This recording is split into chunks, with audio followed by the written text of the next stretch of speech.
ರಾಜ್ಯದಲ್ಲಿ ಮಳೆ ಇಲ್ಲದೆ ಬರದ ಪರಿಸ್ಥಿತಿ. ಎಲ್ನಿನೋ ಪರಿಣಾಮದಿಂದಾಗಿ ರಾಜ್ಯದಲ್ಲಿ ಭೀಕರ ಬರಗಾಲ. ಕೇಂದ್ರಕ್ಕೆ ಪತ್ರವನ್ನು ಬರೆದಿದ್ದಾರೆ ಸಿಎಂ ಡಿಕೆ ಶಿವಕುಮಾರ್. ರಾಜ್ಯ ಕೃಷಿ ಉತ್ಪಾದನೆಗೆ ಮುಂಗಾರು ಮಳೆ ಆಧರಿಸಿದೆ, ಆದರೆ ಇಲ್ಲಿಯವರೆಗೆ ಹಲವು ಕಡೆ ಮಳೆಯೇ ಆಗಿಲ್ಲ. ರಾಜ್ಯದಲ್ಲಿ ಮಳೆ ಇಲ್ಲದೆ ಬರದ ಪರಿಸ್ಥಿತಿ ನಿರ್ಮಾಣವಾಗ್ತಾ ಇದೆ. ಎಲ್ನಿನೋ ಪರಿಣಾಮದಿಂದಾಗಿ ರಾಜ್ಯದಲ್ಲಿ ತೀವ್ರ ಬರಗಾಲ, ಹವಾಮಾನ ವೈಪರೀತ್ಯ ಎಲ್ಲವೂ ಇದೆ. ಈ ಹಿನ್ನೆಲೆ ಕೇಂದ್ರಕ್ಕೆ ಪತ್ರವನ್ನು ಬರೆಯುವಂಥ ಕೆಲಸಕ್ಕೆ ಸಿಎಂ ಡಿಕೆ ಶಿ ಮುಂದಾಗಿದ್ದಾರೆ. ಅದರಲ್ಲೂ ಕೂಡ ರಾಜ್ಯ ಕೃಷಿ ಉತ್ಪಾದನೆಗೆ ಮುಂಗಾರು ಮಳೆ ಆಧರಿಸಿದೆ, ಆದರೆ ಇಲ್ಲಿಯವರೆಗೆ ಹಲವು ಕಡೆ ಮಳೆಯೇ ಆಗಿಲ್ಲ.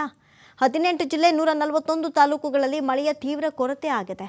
30% ರಾಜ್ಯದಲ್ಲಿ ಮಳೆಯ ಕೊರತೆಯಾಗಿದೆ. ಹಾಗಾಗಿ ಕೇಂದ್ರ ಬರ ಅಧ್ಯಯನದ ತಂಡವನ್ನು ರಾಜ್ಯಕ್ಕೆ ಕಳಿಸಿ ರಾಜ್ಯದ ಬರದ ಅಧ್ಯಯನವನ್ನು ಮಾಡಿಸಿ ಅಂತ ಸಿಎಂ ಪತ್ರವನ್ನು ಬರೆದಿದ್ದಾರೆ.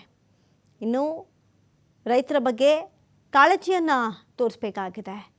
ಹಾಗಾಗಿ ತಂಡವನ್ನು ರಚನೆ ಮಾಡಿ ಅಧ್ಯಯನವನ್ನು ಮಾಡಿಸಿ ಅದರ ಆಧಾರದ ಮೇಲೆ ವಿಶೇಷ ಪ್ಯಾಕೇಜನ್ನು ನಮಗೆ ಘೋಷಿಸಬೇಕು ಅಂತ ಹೇಳಿ ಕೇಂದ್ರ ಸರ್ಕಾರಕ್ಕೆ ಪತ್ರವನ್ನು ಬರೆದಿದ್ದಾರೆ ಸಿಎಂ ಡಿಕೆ ಶಿವಕುಮಾರ್. ಈಗಾಗಲೇ ರೈತರು ಕೂಡ ಒತ್ತಡವನ್ನು ಹಾಕ್ತಾ ಇದ್ದಾರೆ. ಅಧ್ಯಯನ ಮಾಡಿಸಿ, ಪರಿಸ್ಥಿತಿ ಹಿಂಗಿದೆ, ಬರಗಾಲ ಅಂತ ಘೋಷಣೆ ಮಾಡಿ, ನಮಗೆ ಇಷ್ಟು ಎಕರೆಗೆ ಇಷ್ಟು ಅಂತ ಕೊಟ್ಬಿಡಿ, ಇಲ್ಲಾಂದರೆ ನಮ್ಮ ಜೀವನ ಕಷ್ಟ ಆಗುತ್ತೆ, ಸಾಲ ಸೋಲ ಮಾಡಿ ನಾವು ಬೆಳೆಯನ್ನು ಬೆಳೆದಿದ್ವಿ, ನೀರಿಲ್ಲದೆ ಎಲ್ಲವೂ ಒಣಗೋಗ್ತಾ ಇದೆ, ಬತ್ತೋಗ್ತಾ ಇದೆ ಅಂಥೇಳಿ ಒಂದು ಕಡೆ ರೈತರು ಕೂಡ ತಮ್ಮ ಬೇಡಿಕೆಗಳನ್ನು ಒತ್ತಡವನ್ನು ಹಾಕ್ತಾನೆ ಬರ್ತಾ ಇದ್ದಾರೆ. ಈಗ ಡಿ ಕೆ ಶಿವಕುಮಾರ್ ಈ ವಿಚಾರಕ್ಕೆ ಸಂಬಂಧಪಟ್ಟಂತೆ ಪತ್ರವನ್ನು ಬರೆದಿದ್ದಾರೆ. ಈ ಬಗ್ಗೆ ಮತ್ತಷ್ಟು ಮಾಹಿತಿಯನ್ನು ಕೊಡ್ತಾರೆ. ದೂರವಾಣಿ ಸಂಪರ್ಕದಲ್ಲಿ ಪ್ರತಿನಿಧಿ ಶಿವಕುಮಾರ್ ಜೋಹಳ್ಳಿ. ಶಿವಕುಮಾರ್, ಈಗಾಗಲೇ ನಾವು ನೋಡಿದಂತೆ ರೈತರು ಕೂಡ ಹಲವಾರು ಬಾರಿ ಮನವಿಯನ್ನು ಮಾಡ್ಕೊಳ್ತಾನೆ ಬರ್ತಾ ಇದ್ರು, ಬರಗಾಲವನ್ನು ಘೋಷಿಸಿ ಅಂತ ಹೇಳಿ.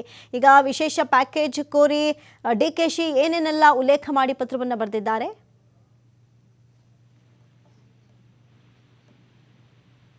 ಅಮೃತ, ಈಗಾಗಲೇ ರಾಜ್ಯದಲ್ಲಿ ಬರಗಾಲ ಪ್ರಾರಂಭವಾಗ್ತಾ ಇದೆ. ಯಾಕೆಂದ್ರೆ ಜೂನ್ನಲ್ಲಿ ಮಳೆ ಆಗ್ಬೇಕಾಗಿತ್ತು. ಮಳೆ ಆಗಿದ್ರೆ ರೈತರು ಬಿತ್ತನೆಯನ್ನ ಮಾಡ್ತಾ ಇದ್ರು, ಅನುಕೂಲ ಆಗ್ತಾ ಇತ್ತು. ಆದ್ರೆ ಜೂನ್ ಸಂಪೂರ್ಣವಾಗಿ 1 ತಿಂಗಳು ಮಳೆ ಬಂದಿಲ್ಲ. ಹಲವು ಭಾಗಗಳಲ್ಲಿ ಈಗ ಜುಲೈನಿಂದ ಕೆಲವು ಕಡೆಗಳಲ್ಲಿ ಮಳೆ ಆಗ್ತಾ ಇದೆ. ಆದ್ರೆ ಬಹುತೇಕ ತಾಲೂಕುಗಳಲ್ಲಿ ಇವತ್ತಿಗೂ ಕೂಡ ಮಳೆ ಸರಿಯಾದ ಪ್ರಮಾಣದಲ್ಲಿ ಆಗ್ತಾ ಇಲ್ಲ. ಆ ಒಂದು ಹಿನ್ನೆಲೆಯಲ್ಲಿ ಬಿತ್ತನೆ ಕೂಡ ಕುಂಠಿತವಾಗ್ತಾ ಇದೆ. ಯಾಕಂದ್ರೆ ಈ ತಿಂಗಳು ನಿಮ್ಗೆ ಬಿಟ್ಟಿದ್ದೇ ಆದ್ರೆ ಆಗಸ್ಟ್ ನಲ್ಲಿ ಮತ್ತೆ ಮುಂಗಾರು ಬೆಳೆಯನ್ನ ಬೆಳೆಯೋದಕ್ಕೆ ಸಾಧ್ಯ ಆಗೋದಿಲ್ಲ. ಸೊ ಈಗಾಗಲೇ ರೈತರು ಕೂಡ ಸಾಕಷ್ಟು ಸಂಕಷ್ಟದಲ್ಲಿದ್ದಾರೆ. ಇದರ ಜೊತೆಗೆ ಕುಡಿಯುವ ನೀರಿನ ಸಮಸ್ಯೆ ಕೂಡ ಈಗಾಗಲೇ ಉತ್ತರ ಕರ್ನಾಟಕ ಭಾಗದ ಹಲವು ಗ್ರಾಮಗಳಲ್ಲಿ ಶುರುವಾಗಿದೆ. ಅಲ್ಲಿ ಟ್ಯಾಂಕರ್ ಮೂಲಕ, ಖಾಸಗಿ ಬೋರ್ವೆಲ್ ಮೂಲಕ ನೀರು ಕೊಡುವಂತ ಒಂದು ಪ್ರಯತ್ನಗಳನ್ನ ಗ್ರಾಮೀಣಾಭಿವೃದ್ಧಿ ಇಲಾಖೆ ಮಾಡ್ತಾ ಇದೆ ಈಗ.